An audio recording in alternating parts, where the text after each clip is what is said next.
Bueno, muchachos, entonces dando continuidad a lo que estamos trabajando precisamente de neuroanatomía, antes de entrar directamente como a específicamente las funciones de cada una de las partes del cerebro y en general del encéfalo, quiero no dejar pasar por alto estos otros conceptos, estas otras estructuras, pues que si bien no vamos a profundizar mucho en ellas, es importante que las conozcamos y que conozcamos sus funciones. Ustedes las tienen allí en sus glosarios. Entonces no las hemos mencionado. Acá pues mire, busqué esta imagen, ¿cierto? Quiero presentarles esta otra imagen desde un corte, desde otro corte, ¿sí? Donde pues está la ubicación de otras estructuras muy importantes para nosotros en el estudio precisamente de la anatomía del sistema nervioso central. Entonces quiero nombrarles, aquí pues se puede ver claramente las capas, las meninges, esas capas protectoras que estábamos hablando ahorita, ¿cierto? Allí están, que cubren, cuidan, protegen a ese cerebro, ¿cierto? Pero si notan aquí que hay algo de color azul, hay algo de color azul que también está allí cubriendo ese cerebro, cubriendo el cerebelo y que está, digámoslo así, por todo nuestro cerebro, es eso azulito, ese líquido se llama líquido cefalorraquídeo, líquido cefalorraquídeo, ¿cierto? Que tiene la función de proteger también al sistema nervioso central. Entonces esto es bien importante. Pero es que además de eso, el líquido cefalorraquídeo tiene otra tarea. Y es que nuestro cerebro no está ahí solamente puesto debajo de esas capas, sino que está rodeado de ese líquido porque eso tiene obviamente una razón de ser y es sostener y amortiguar el cerebro, una caída, cuando saltamos, ¿cierto? Cuando ocurren esos movimientos bruscos, pues para que el cerebro no se vea afectado, digámoslo así, se puede o se logra amortiguar gracias a ese el líquido cefalorraquídeo. ¿Qué se han encontrado? Algunas personas, que se han encontrado algunos médicos, que cuando la persona se le extrae ese líquido cefalorraquídeo, sufre de fuertes dolores de cabeza, ¿cierto? Siente unas punzadas muy dolorosas en su cabeza y pues obviamente para nosotros es muy importante conocer pues ese líquido y saber las funciones tan relevantes que tienen para nosotros. Entonces, además del líquido cefalorraquídeo, hay otro concepto que se conoce como el plexo coroideo, que se puede ubicar acá. Es una red de capilares, quiere decir que es una red de pequeños vasos sanguíneos, ¿sí? Y que pues se encarga en todo caso de producir continuamente ese líquido. Esa es la tarea del plexo coroideo, producir ese líquido cefalorraquídeo del que hemos estado hablando. Entonces, ahí están esos conceptos, ¿sí? Plexo coroideo, líquido cefalorraquídeo, ventrículos, ¿sí? Esos ventrículos que hacen parte entonces de esa estructura del encéfalo. Acá pues encontramos otros, el hipotálamo, nervio óptico por acá, bueno, ya sabemos que esta es la protuberancia, el bulbo, por acá ya es la médula, el cerebelo, ¿sí? Por acá está la glándula pineal, bueno, la hipófisis, ¿sí? También muy importante, por acá ubicada, por acá podríamos decir que está el hipotálamo, ¿cierto? Entonces, esta es como otra manera de ubicar otras partes, otras estructuras que pienso yo podrían ser de bastante ayuda, nos podrían ayudar bastante para el trabajo que estamos haciendo de las estructuras. Entonces, volvamos a las funciones de los lóbulos ¿cierto? Que es tan relevante la función de los lóbulos. En el anterior video veíamos que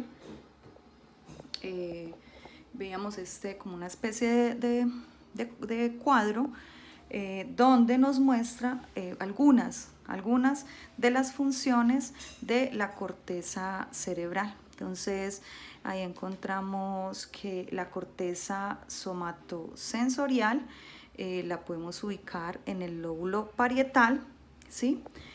La corteza motora, vemos cuando, como les he dicho, cada vez que pensemos en corteza motora, corteza premotora, seguramente estamos haciendo referencia al lóbulo frontal, la corteza auditiva al lóbulo temporal, la corteza visual en el lóbulo occipital. Entonces, digamos que en términos muy generales, podríamos decir que esas son algunas de las especialidades que tienen los lóbulos, ¿sí? Esas podríamos decir que son algunas de las especialidades que tienen los lóbulos. Entonces, cuando hablamos de esa corteza somatosensorial ubicada en el lóbulo parietal, estamos hablando que se encarga de interpretar eso que recibimos a través del canal sensorial piel, del tacto, ¿cierto? También se encarga de hacer la percepción del dolor, ¿sí? De detectar la presión, de detectar la temperatura, ¿sí? Todo esto lo encontramos en el lóbulo parietal. Podríamos decir que ese lóbulo parietal tiene otra tarea y es la integración y el procesamiento precisamente de esa información sensorial. ¿Cuál información sensorial? El tacto, dolor, la presión y la temperatura específicamente, porque si vamos a la otra información sensorial, pues la de la audición o de la visión, pues están otros lóbulos especializados en la interpretación y la integración de esa información. Pero podríamos decir específicamente que el lóbulo parietal se encarga entonces de esa integración y el procesamiento de esta información específica, ¿sí? Entonces es muy importante empezar a diferenciar el lóbulo parietal, que ya vimos la ubicación, con esta tarea. Encontramos entonces el lóbulo frontal. De los lóbulos frontales hemos hablado un poquito más. Dijimos que se encarga de los movimientos voluntarios, ¿cierto? Pero obviamente el lóbulo frontal, pues además de tener la corteza motora, tiene también algo que se llama la corteza prefrontal, la corteza premotora, ¿cierto? Y allí se llevan a cabo, digámoslo así, unas funciones bien importantes para nosotros los psicólogos, porque están muy relacionadas con la personalidad, están muy relacionadas con la conducta, con la empatía, que está relacionada con la cognición social, pero también con el autocontrol, la autorregulación o control inhibitorio, pero también con la capacidad que podamos tener nosotros para planificar, para planear. Entonces, ese lóbulo frontal tiene esa parte motora. La parte también, el área de Broca, está ubicada allí en el hemisferio izquierdo y tiene esa tarea de producir el lenguaje, la parte motora, el lenguaje motor, que sería el habla como tal, ¿sí? Y todas esas otras funciones superiores de los seres humanos, todo ello se encarga el lóbulo frontal. Ya vamos a hablar un poquito más de esto, del lóbulo entonces temporal. La audición, ¿cierto? En gran medida está relacionada con el procesamiento y la integración de la información auditiva, ¿sí? Ingresa por el canal sensorial, por el oído, y logra ser integrado y procesado en ese lóbulo temporal. Pero también quiero que sepan que el lóbulo temporal está muy relacionado con la memoria, ¿cierto? muy relacionado porque por allí podemos encontrar el sistema límbico, el hipocampo, que está en la estructura, digámoslo así, relacionada directamente con la memoria, por lo tanto con el aprendizaje, recibe y procesa la información que procede o que viene de los oídos, y también contribuye al equilibrio, pues no sé si ustedes saben, supongo que en procesos básicos lo han visto, que el equilibrio está relacionado, o digámoslo así, está directamente vinculado con el sistema vestibular, que se encuentra precisamente en el oído interno. Entonces, podemos decir que una de las grandes tareas de este lóbulo temporal, además de la audición, de procesar la información auditiva, contribuye al equilibrio, también tiene que ver con la memoria, porque está allí con el hipocampo que está en el sistema límbico, el aprendizaje,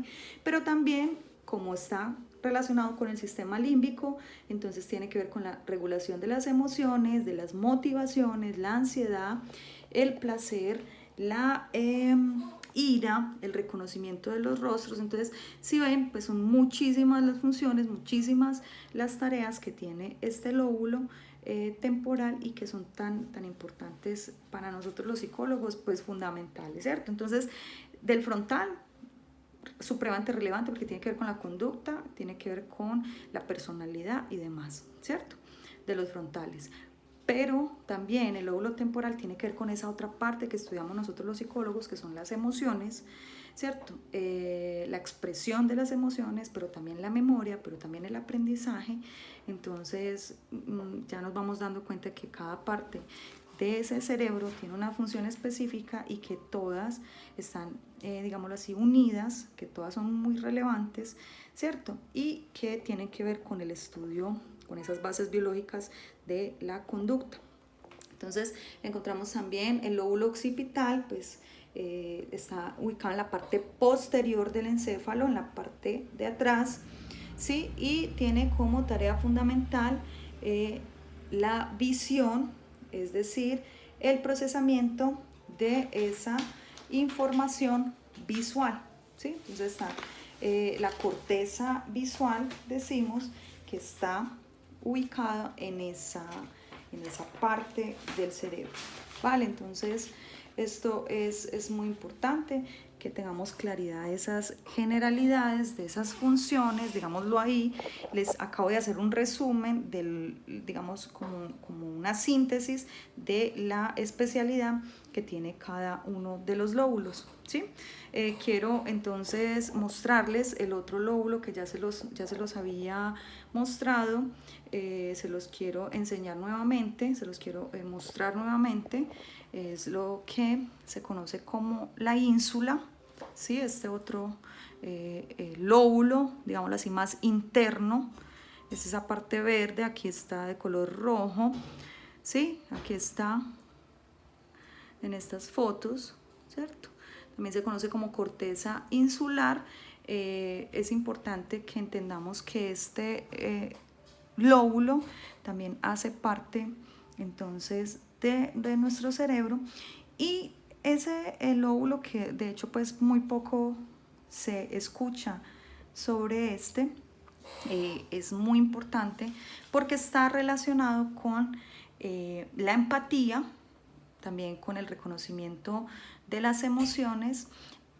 Parece y está muy relacionado, en investigaciones se han encontrado con que tiene implicaciones con las adicciones, ¿sí? Tiene pues como todas esas tareas, control de las vísceras, también de esa parte interna, se encarga también de esa integración emocional, mediación entre lo que pensamos, entre la cognición y las emociones, y también tiene esa tarea de darnos esa información sobre la propiocepción y el equilibrio, todas esas sensaciones internas y nuestra ubicación de los músculos, de los movimientos, de nuestro cuerpo en el espacio, ¿cierto? ¿Dónde estamos ubicados? ¿Sobre qué? ¿Encima de qué? Entonces, estamos acostados, estamos parados, ¿dónde estamos? Toda esa información interna también, visceral, parece que o se ha descubierto más bien que está relacionado con este otro lóbulo. Entonces, muy importante que ustedes interioricen esta información. Es muy importante que lo escuchen las veces que sea necesario para que puedan entender esa relevancia de los lóbulos y que puedan entender esas especialidades que tienen los lóbulos. Aquí quiero mostrarles nuevamente pues para nosotros los psicólogos es muy importante estas ubicaciones. En esta imagen vemos, esta es simplemente una división de los lóbulos frontales. Está la parte ventromedial, que se ubica allí, la parte orbitofrontal y la parte dorsolateral, que está en que se conoce las tres como la corteza prefrontal, ¿cierto? Entonces quiero hablarles de esa función de la corteza prefrontal o el área prefrontal. Está ubicado ahí en los lóbulos frontales y tiene una tarea muy grande, esa corteza o esa área prefrontal. Las funciones ejecutivas: razonamiento, solución de problemas, toma de decisiones, metapensamiento, metacognición, pensar sobre lo que estoy pensando. Todas esas funciones superiores, podríamos decir que nos diferencian de los demás animales. Podríamos decir que esos lóbulos frontales nos hacen superiores en términos de inteligencia, en términos de cognición, en términos de capacidades de razonamiento y resolución de conflictos. Todo eso está ubicado en esa parte de la corteza prefrontal, ubicada en los lóbulos frontales, y se han determinado, digámoslo así, estas tres áreas específicas. Podemos decir entonces que la dorsolateral es la responsable de la planificación motora, la organización, la regulación, el autocontrol. Esa parte dorsolateral sería esa moradita, ¿cierto? La parte, vamos a ver, ¿sí? La parte dorsolateral. La parte ventromedial es esta, ¿cierto? Y está implicada en el procesamiento del riesgo, del miedo, en la inhibición de las respuestas, digámoslo así, en controlar y manejar esas respuestas emocionales, en la toma de decisiones, en el autocontrol y en la evaluación cognitiva de la moralidad. Cuando hablamos de la evaluación cognitiva de la moralidad, pues es tener esa, pues no estamos hablando de esa parte religiosa, sino que estamos hablando de esa capacidad que tiene el ser humano de identificar lo correcto, lo incorrecto, lo dañino, lo que puede resultar perjudicial o puede ocasionar un daño a las otras personas, o no, lo bien hecho, lo mal hecho. Eso pues que es tan subjetivo y que va a depender de cada cultura, pero tener un control, digámoslo así, de eso, tener un control de saber tomar mejores decisiones o siendo consciente pues de lo que le puede causar un daño a otra persona, digámoslo así, y abstenerse de hacer muchas cosas que pudieran ser perjudiciales, están asociadas con esta, digámoslo así, parte de la corteza prefrontal. Y está la parte orbitofrontal, tiene gran importancia en la regulación de la conducta social también. Tiene todo que ver con lo que estamos hablando, la toma de decisiones y la inhibición de las conductas, que usted no llegue de un momento a otro haciendo simplemente lo que quiere porque quiere, sino que usted tenga la capacidad de decir: esto no lo puedo hacer, este no es el espacio para hacerlo, que usted se controle, que usted no haga daño, que usted de buenas a primeras no quiera acabar con la vida de otra persona, que usted sepa, llamémoslo así, comportarse. Todo ese proceso hace parte o está muy relacionado con la corteza prefrontal.